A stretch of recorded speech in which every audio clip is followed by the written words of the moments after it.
Assalamualaikum warahmatullahi wabarakatuh. Sahabat sisi lain, berbagai fakta, data, dan peristiwa terjadi. Media mainstream, bahkan media sosial, melihatnya dari satu sudut, tapi kami mengungkapnya dari sudut yang berbeda. Ikuti sisi lain di channel YouTube Saleh Abdullah.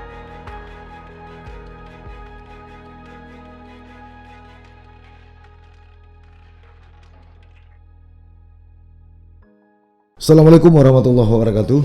Sahabat sisi lain, sejak beberapa waktu lalu DPR Aceh atau DPRA membentuk panitia khusus atau pansus terkait laporan hasil pemeriksaan BPK RI terhadap anggaran pemerintah Aceh tahun 2020. Di berbagai media sosial dan pemberitaan media pers, pansus tersebut ternyata mampu mengungkap berbagai macam indikasi pelaksanaan pembangunan di Aceh yang boleh disebut tidak patut atau tidak sesuai dengan warna aslinya. Apakah pansus ini akan bermuara pada penertiban tata kelola pemerintahan Aceh termasuk anggaran, kemudian bermuara pada proses hukum terhadap berbagai temuan-temuan yang didapati oleh wakil rakyat Aceh ini? Kami telah mengundang Ketua Pansus LHP BPK RI Pemerintah Aceh tahun 2020, yaitu Saudara Tarmizi SP. Beliau adalah anggota DPR Aceh dari fraksi Partai Aceh. Seperti apa penjelasan dari Pak Tarmizi ini? Kita akan segera mencoba bincang-bincang dengan politisi muda ini. Assalamualaikum Pak Tarmizi. Waalaikumsalam warahmatullahi wabarakatuh. Apa kabar? Alhamdulillah baik. Kayaknya agak kurang fit ya. Ya, ini kurang fit, jadi lebih nyaman pakai masker aja. Pakai masker. Ini apa kurang fit karena baru reses atau gimana? Atau karena udara yang kurang pas? Ini karena faktor udara. Faktor udara ya. Terlalu lelah juga. Iya. Baik, saya panggil apa nih? Bung Tarmizi, Tengku Tarmizi karena partai lokal atau apa? Tarmizi aja. Tarmizi aja. Kadang-kadang kan kalau partai Aceh dia harus panggil Tengku gitu kan. Kira-kira sejauh mana saja perjalanan dari pansus LHP BPK ini? Saya cerita dari awal aja. Ya, cerita dari awal. Jadi setelah paripurna, 2 minggu kemudian, itu pimpinan DPR membentuk rapat untuk menentukan siapa pimpinan pansus LHP BPK tahun 2020. Ya. Oleh teman-teman yang seniornya, semuanya senior itu mempercayakan saya sebagai ketua pansus LHP BPK tahun 2020. Ya. Tentu dengan harapan karena anak muda lebih energik. Ya. Tapi kalau dari sisi kemampuan dan lain-lain kan tentu lebih mereka dari saya. Oh iya. Nah, kemudian dalam proses pelaksanaan awal, saya mencoba bersama teman-teman ini dalam perjalanan pansus ini, prinsipnya itu kita bekerja profesional, objektif dan tuntas. Tuntas. Nah, dalam pelaksanaan kita bekerja sama dengan Unsia untuk mengajak mereka menjadi tenaga ahli. Unsia itu maksudnya beberapa tenaga ahli. Ya, itu dari mana diambil? Apa dari Fakultas Hukum, Ekonomi atau gimana? Dari ekonomi. Ekonomi. Dari ekonomi ada juga dari hukum. Ada 2 profesor, 1 doktor. Itu hasil dengan Pak Rektor. Ya. Nah, mereka yang membantu kita selama ini. Nah, setelah itu kami melakukan koordinasi dengan BPK, memanggil BPK ke DPR. BPK Perwakilan Aceh. Perwakilan Aceh. Nah, kita menanyakan bagaimana cara mereka bekerja, termasuk bagaimana pemerintah Aceh mendapatkan WTP. Sempat dipertanyakan itu. Sempat kita pertanyakan semuanya. Nah, dalam penjelasan itu BPK menyampaikan bahwa mereka bekerja itu secara random. Turun ke seluruh Aceh.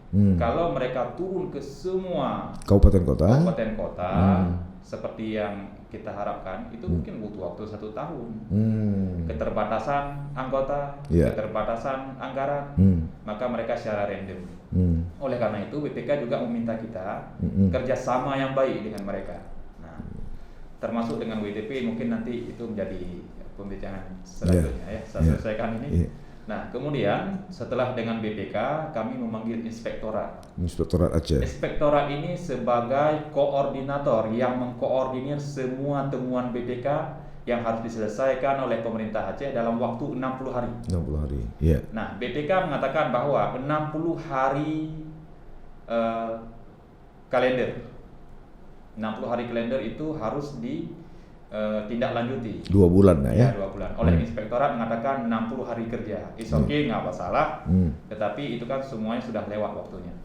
Kita panggil inspektorat, kita tanya ke inspektorat bagaimana mereka cara melakukan koordinasi sehingga bisa dipastikan 60 hari itu semua temuan bisa ditindaklanjuti. Yeah. Kepala Inspektorat Pak Jul waktu itu mengatakan bahwa meminta juga bantuan kami agar ikut mendorong teman-teman SKPA ini untuk serius menindaklanjuti temuan BPK. Harusnya ke gubernur dong, bukan ke DPR ya? Iya. Karena ada beberapa SKPA itu yang menurut Kepala Inspektorat dalam hal ini koordinator itu agak membandel. Nah, mereka mengabaikan temuan-temuan ini untuk menindaklanjuti. Kenapa itu? Karena memang tidak mampu atau memang merasa ada orang kuat di belakang? Nah, kalau itu masuk ke dalam pembahasan dari 2004 tuh. Dalam buku ini saya sengaja bawa, walaupun belum baca. Sekilas ini laporan hasil pemantauan atas penyelesaian kerugian daerah pada pemerintah Aceh semester 1 tahun 2021. Itu dilakukan 5 hari itu. Tanggal 21 sampai 25 Juni 2021. Jadi dari 2004 sampai 2021 itu belum ada penyelesaian dari pemerintah Aceh. Belum ada. Nah, dari situ saya mengambil kesimpulan memang tidak ada niat baik pemerintah Aceh dalam menyelesaikan ini. Padahal setiap LHP itu ada ya, yang sudah ditindaklanjuti. Ada temuan BPK setiap tahunnya. Kemudian setiap tahun juga dibentuk majelis pertimbangan SK Gubernur, tapi kan tidak ada penyelesaian. Nah, dari buku ini itu ada 270 sekian miliar kerugian daerah. Itu yang baru diselesaikan hanya beberapa. Ada sisa 213 miliar lagi yang belum diselesaikan. Kenapa dari itu? 2004 sampai. Kenapa itu bisa? Jawabannya sederhana. Mereka sampai hari ini belum ada SOP untuk menyelesaikan itu. Ini kan aneh. Jadi berarti kalau begitu pemerintah abal-abal loh. Kalau SOP nggak ada. Tidak ada SOP. Nah, kita pastikan itu pada saat memanggil inspektorat. Mengapa sampai hari ini tindak lanjutnya itu seperti kurang serius. Mereka mengacu kepada Pergub, SOP-nya belum ada. Baru tahun ini mungkin selesai SOP-nya. Tapi kalau SOP beli mobil baru ada ya? Oh, itu jelas. Lahir SOP dulu. Tapi kalau SOP itu temuan nggak ada ya? Itu. Aduh, Masya Allah. Terus? Nah, akhirnya setelah manggil inspektorat, kita sudah tahu ini. Kenapa kita panggil lebih awal mereka, Bang? Karena kita punya niat baik. Pansus ini punya niat baik selaku mitra. Kita kan cooperating partner dengan pemerintah Aceh. Kita bukan ingin mengadili atau mencari kelemahan dan kesalahan pemerintah Aceh. Kita justru mendukung dan mendorong mereka menyelesaikan semua ini. Termasuk dengan aset-aset itu ada 4 triliun, Bang. Aset tidak tetap yang bermasalah sampai hari ini. Sampai hari ini 4 triliun itu. 4 triliun kalau beli cendol bisa tenggelam aja ya? Bisa hilang haus seluruh rakyat Aceh. Terus? Nah, 4 triliun itu kan juga tidak ada langkah-langkah untuk penyelesaian. Nggak ada juga. Ya, makanya ada bahasa-bahasa di luar. Itu ada mobilnya sudah tidak ada lagi. Tapi untuk operasional ada pengeluarannya. Domainnya itu mobil hantu mungkin. Nah, itu kan terkait dengan aset-aset. Nah, kita sampaikan, kita panggil BPKA terkait dengan itu. Kita panggil BPKA, bagaimana masalah aset itu? Kita minta laporan yang kita minta itu kan kurang sesuai. Nah, kami mengambil kesimpulan bahwa terkait dengan aset ini perlu pansus khusus aset. Kita butuh waktu kerja sekitar 1 tahun. Nggak bisa seperti ini. Ada aset yang harus dilelang misalnya. Ada aset yang harus dihapuskan. Ada aset nanti apakah harus dihibah? Apakah ke daerah-daerah pesantren atau kemana? Jangan dibiarkan seperti itu. Sehingga nanti setiap tahun dapat temuan dari BPK. Contoh, di rumah DPR Aceh itu ada berita kemarin viral bahwa semua peralatan diangkut oleh anggota DPR lama. Nah, Ini contoh di rumah yang saya tempati sekarang. Rumah dinas di C11 ya. Itu ada meja makan, ada kursi lama, 2 setel, ada 1 lemari. Itu kursi udah nggak bisa dipakai lagi itu. Saya nggak mungkin taruh lagi dalam rumah. Nah, akhirnya saya taruh di luar rumah. Memang udah nggak bisa lagi dimakan rayap. Nah, itu kan masuk, dihitung harganya, itu menjadi temuan terus, padahal tidak bagus lagi. Nah, kenapa tidak ada penyelesaian terhadap aset ini? Jadi kalau kita melihat ya, tunjangan jabatan tinggi, tunjangan fungsional juga tinggi, tapi kalau seperti Tarmizi bilang tadi, kinerja mereka justru amburadul seperti ini, agak gawat juga ya? Agak gawat, karena pemerintah Aceh ini, mereka banyak SK. Satu orang sampai 3-4. Sampai 3, 4, 5, 10 SK. Itu juga yang menjadi bahan perbincangan, bahan diskusi kami dengan BPK. Kami sampaikan ke BPK bagaimana caranya agar itu tidak terjadi. BPK meminta kepada kami untuk bisa mengawasi itu. Gaji tidak seberapa, tapi SK ini luar biasa, kata BPK. Ini terjadi di seluruh daerah. Nah, seperti sekretariat TAPA misalnya. Nah, itu yang sampai 75 orang. Pensus 75 orang. Sekretariat TAPA juga melebihi dari ketentuan-ketentuan. Semuanya melanggar ketentuan-ketentuan. Oleh karena itu minta dievaluasi ya. Harus dievaluasi. Nah, temuan BPK itu. Temuan BPK, Pensus misalnya ada 75 orang yang merugikan 6 miliar. 6 miliar ya. Sementara juga ada bantuan-bantuan untuk organisasi vertikal ya, kami lihat ya. Iya, banyak bantuan-bantuan. Dan SK tersebut seharusnya tidak perlu. Sementara rumah duafa tidak terbangun gitu ya. Rumah duafa tidak terbangun. Nah, ini kan sakit kita. Sakit kita melihat, tetapi DPR kan terkesan tidak bisa berbuat banyak. Ya, tapi kan agak aneh ya ketika tadi menghadap BPK, kemudian menghadap inspektorat, mereka juga minta DPR membantu. Ini kan jadi aneh nih, kok tugas mereka minta DPR membantu. Mungkin kalau sifatnya koordinasi boleh-boleh saja gitu kan. Nah, kemarin kami juga menjumpai lagi BPK. Kali ini kami mendatangi BPK melakukan koordinasi. Dalam pertemuan tersebut kami menanyakan, karena ini sudah lewat 60 hari, kami minta ke mereka laporan yang sudah diserahkan oleh pemerintah Aceh. Ternyata? Nah, laporan itu mungkin ya menurut BPK lagi dalam pertimbangan untuk diberikan kepada kami atau tidak. Laporannya secara resmi ya. Kami sampai hari ini masih menunggu dari BPK. Kenapa bisa begitu? LHP jadi serahkan kan? Ya, sudah diserahkan ke BPK, tapi BPK mungkin belum menyerahkan kepada kami. Tapi sekilas mereka memberitahukan bahwa memang masih banyak temuan-temuan itu belum ditindaklanjuti sesuai dengan batas waktu yang telah diberikan. Oke, ini kan setelah pembentukan Pansus kan turun ke daerah-daerah memastikan temuan ini dengan fakta di lapangan. Waktu turun ke lapangan itu kira-kira apa temuan dari teman-teman di DPR? Nah, kita kan baru selesai itu, Bang. Nah, jadi kemarin, ini hari Jumat, kemarin hari Kamis, kita minta laporan seluruh dapil. Jadi ketua-ketua dapil, jadi masing-masing anggota pulang ke dapil. Ada ketuanya tuh. Nah, ketua dapil laporannya diserahkan kepada kami kemarin. Nah, ini kan mulai dari Senin nanti. Senin sudah dipelajari oleh staf Pansus bersama tenaga ahli, dirangkum semuanya. Sebelumnya pada saat mau turun kami sampaikan ke teman-teman dapil. Setiap temuan itu silahkan disampaikan kepada media. Biar publik tahu.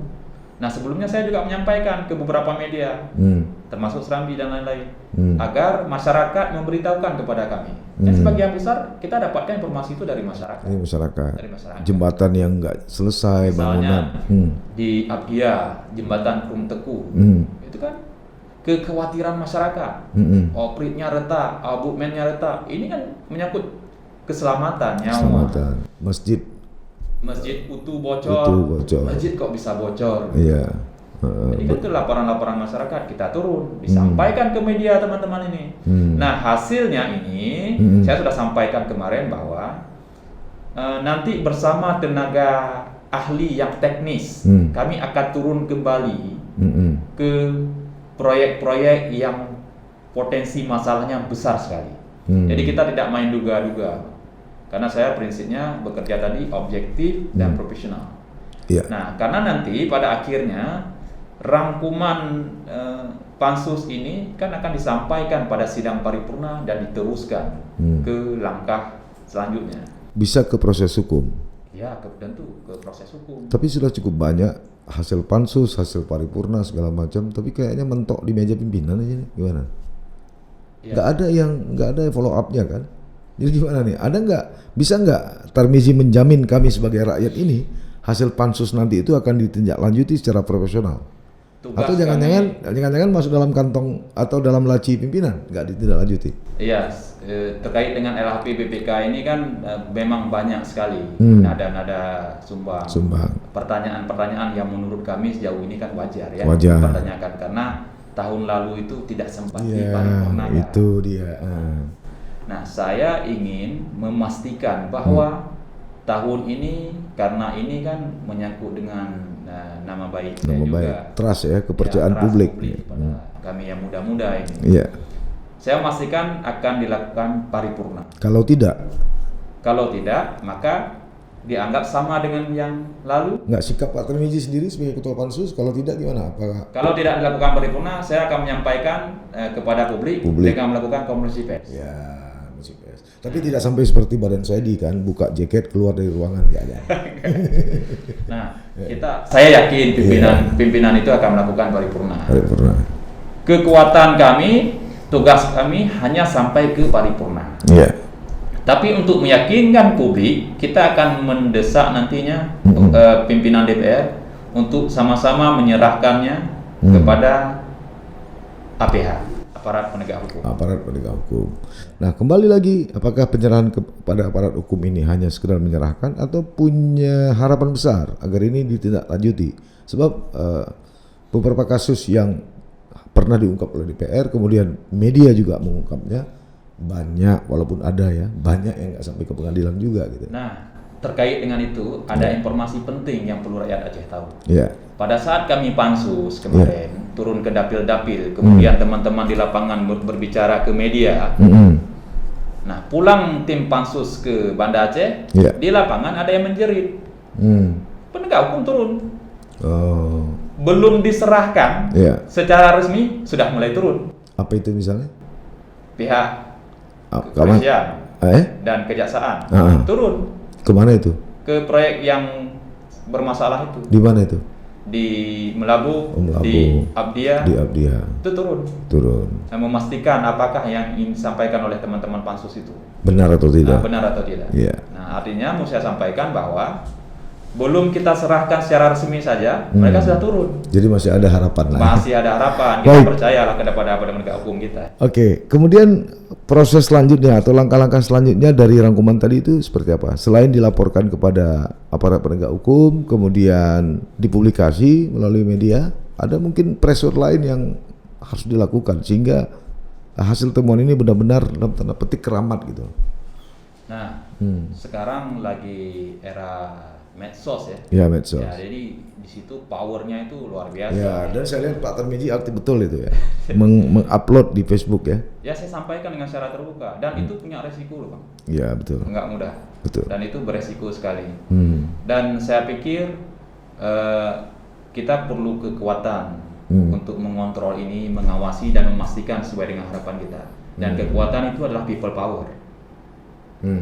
Selesai tugas pansus untuk selanjutnya people power. Ini kan tadi sejak 2004 ya. Sejak 2004 tidak ada tindak lanjut. Tidak ada. Kemudian DPR juga di 2020 melakukan pansus LHP, tapi akhirnya juga tidak mendenyut. Harapan sekarang ada di 2020. Maksud saya LHP 2020 dibicarakan di 2021. Apakah DPR sangat solid untuk mendorong ini?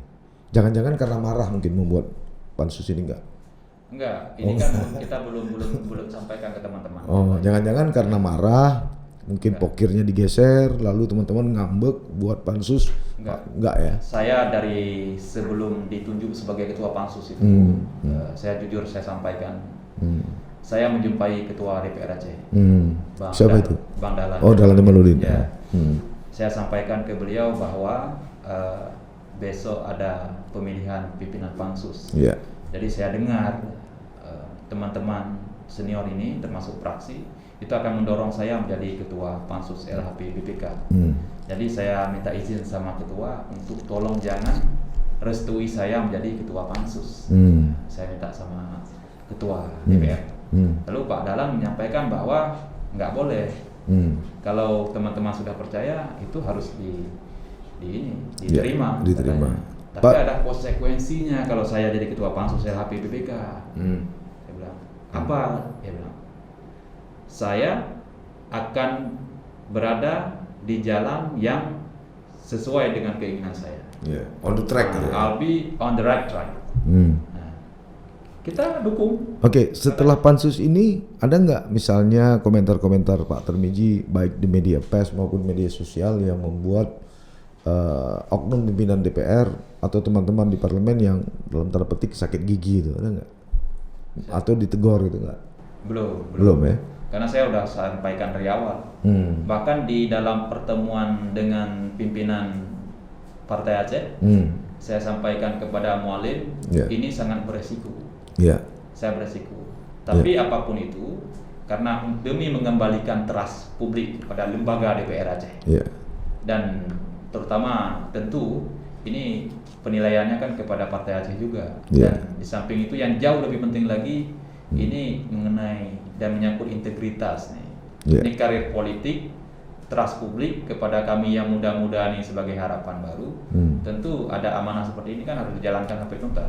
Resikonya besar. Pak Tarmizi sebelumnya anggota DPR di DPRK Aceh Barat? Belum, saya seumur hidup baru kali ini. Oh, baru kali ini langsung ke DPRA. Ke DPRA. Muda aja belum. Ya, artinya ini periode pertama ya. Periode pertama, karena begini.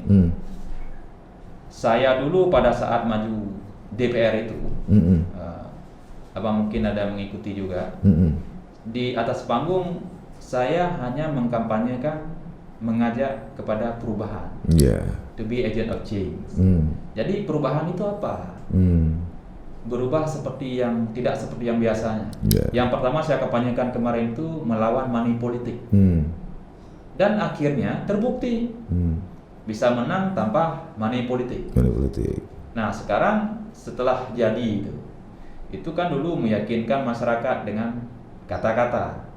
Tapi kan paling tidak setelah terpilih tentu harus meyakinkan masyarakat dengan karya-karya. Ya, tapi kan waktu maju juga butuh modal kan. Saya ada. Walaupun nggak banyak gitu kan. Tapi dengan kemarin pokir dibawa lari ini nggak gelisah sedikit? Enggak ya. Pak Tarmizi kan sudah 2 tahun ya jadi anggota DPR. 2 tahun. Enak nggak jadi anggota DPR? Rasanya nano-nano. Ya nggak enak. Jadi memang begini, kalau mau dibandingkan dari dengar cerita teman-teman periode-periode sebelumnya itu, rasanya kita seperti kena azab kali ini, gitu. Musibah lah. Dari mulai terpilih, dilantik sampai hari ini, terus dalam keadaan sial. Saya tidak mau membandingkan dengan yang dulu. Saya anggap memang ini yang pertama gitu. Nah, kebetulan saja kita sedang musibah gitu. Karena enaknya apa sih jadi anggota DPR itu? Enaknya aja, kalau pahitnya udah jelas. Enaknya nih ya. Enaknya mana? Saya sekarang mungkin bisa diikuti di media sosial. Saya bisa membantu banyak orang yang musibah dan yang sakit. Karena saya pernah 1 tahun dulu merawat mertua dan adik angkat anak yatim piatu di rumah sakit. Saya tahu betul tuh bagaimana penderitaan artinya keluarga pasien di rumah sakit. Itu bisa bantu ya. Artinya status sebagai anggota DPR ini masih bisa lah membangun jaringan komunikasi dengan. Ya, yang kedua itu Bang. Yang kedua, kita bisa perjuangkan daerah loh. Misalnya rumah sakit regional yang kemarin tuh pemerintah Aceh udah ngotot 20 miliar dianggarkan tuh.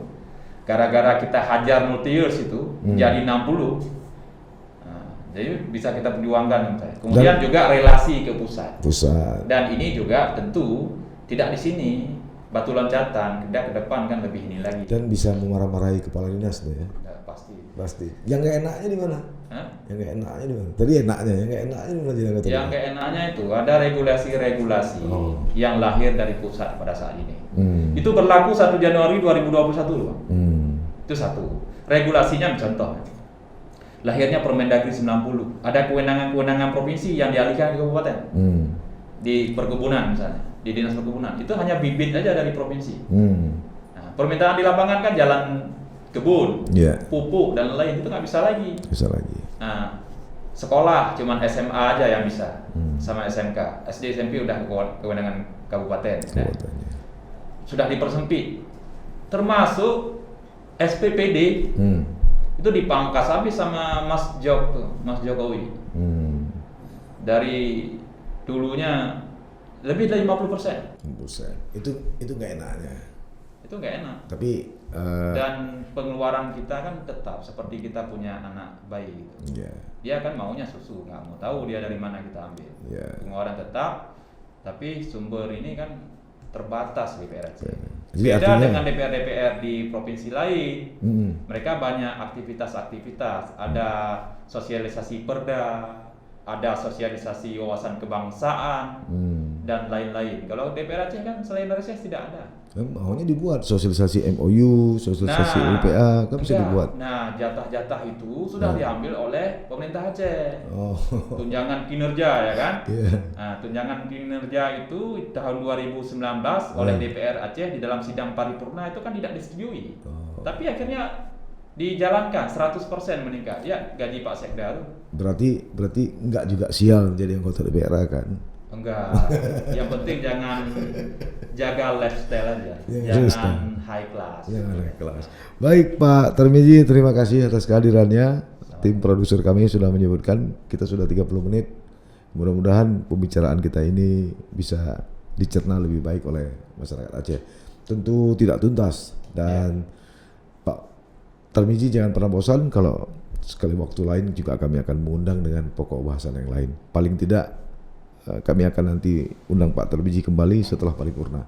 Kita akan buktikan apakah paripurna LHP APBN 2020 ini akan berjalan seperti yang disebutkan oleh Pak Tarmizi atau lebih dulu masuk angin.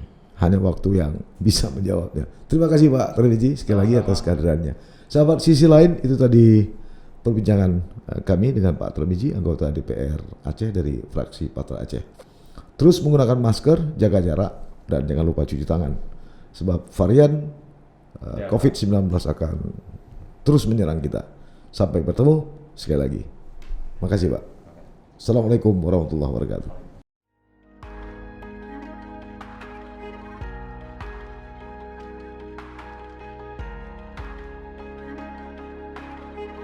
Jangan lupa like, komen, dan subscribe. Serta aktifkan lonceng notifikasi.